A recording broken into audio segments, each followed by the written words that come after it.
বিসমিল্লাহির রহমানির রহিম। আসসালামু আলাইকুম ডিয়ার ভিউয়ার্স, আশা করছি সবাই ভালো আছেন, সুস্থ আছেন। আজকে আপনাদের জন্য মজাদার একটি রেসিপি নিয়ে হাজির হয়েছি। বিকালের সবচেয়ে লোভনীয় একটি নাস্তা, আশা করছি ভালো লাগবে। এখানে বিভিন্ন মশলা কষিয়ে নিয়েছি, সামান্য পরিমাণে পেঁয়াজ বাটা, তার থেকেও সামান্য পরিমাণে আদা এবং রসুন বাটা দিবেন। তারপরে দারচিনি, এলাচ এবং তেজপাতা দিয়ে ভালোভাবে একটি মশলা কষিয়ে নেবেন। এখন দেখতে পাচ্ছেন এগুলো হলো চিনি। আজকের বিকালের নাস্তাটি কিন্তু খুবই লোভনীয়। বাসায় কিন্তু এভাবে করে আপনারা খুব সুন্দরভাবে এই নাস্তাটি রেডি করতে পারেন। এখানে দিয়ে দিলাম লবণ, তারপর দিয়ে দিলাম চিনি এবং এখন দিয়ে দিব ইস্ট। আপনারা যতটুকু পরিমাণ তৈরি করতে চান ওই অনুযায়ী সবগুলো পরিমাণ দিয়ে নেবেন। আমি 3টি রুটি তৈরি করব, এই জন্য সেই অনুযায়ী দিয়ে দিলাম। এখানে 1 কাপ পরিমাণ আটা দিয়ে দিয়েছি। তারপরে এটাকে ভালোভাবে নরম করে ডোটা করে নিতে হবে।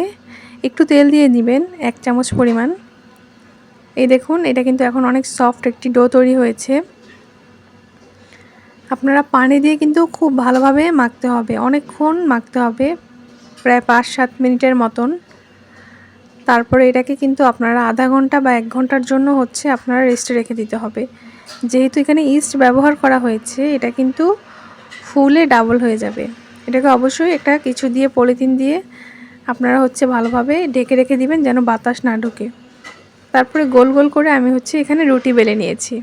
এই দেখুন, রুটিটা কিন্তু অনেক সুন্দর হয়েছে। আর বেশি একটা পাতলা করবেন না, এই রুটিটা একটু মোটাই হবে, বেশি পাতলা হবে না। এগুলোকে আমি সেঁকে নিয়েছি, এই দেখুন।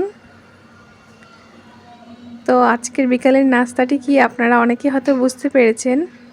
এখানে সস রেডি করা হয়েছে। এখানে এই যে একটি চিকেনের হাড় ছাড়া মাংস ভেজে নিয়েছি, আর ওই যে মশলাটি রেডি করে নিয়েছিলাম।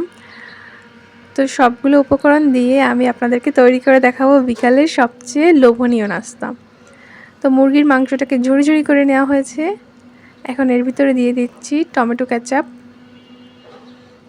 তারপর আমি এখানে শসা কুচি করে নিয়েছি। তো সবগুলো উপকরণ কিন্তু খুব ভালোভাবে মাখতে হবে। তারপর কিন্তু এই যে এখন রুটির ভিতরে দিয়ে দিচ্ছি। বাচ্চারা কিন্তু ছোট থেকে বড় সবাই পছন্দ করবে বিকালের এই লোভনীয় নাস্তাটি। আপনারা কিন্তু দেরি না করে অবশ্যই বাসায় বানিয়ে ফেলবেন এই শর্মা রেসিপিটি।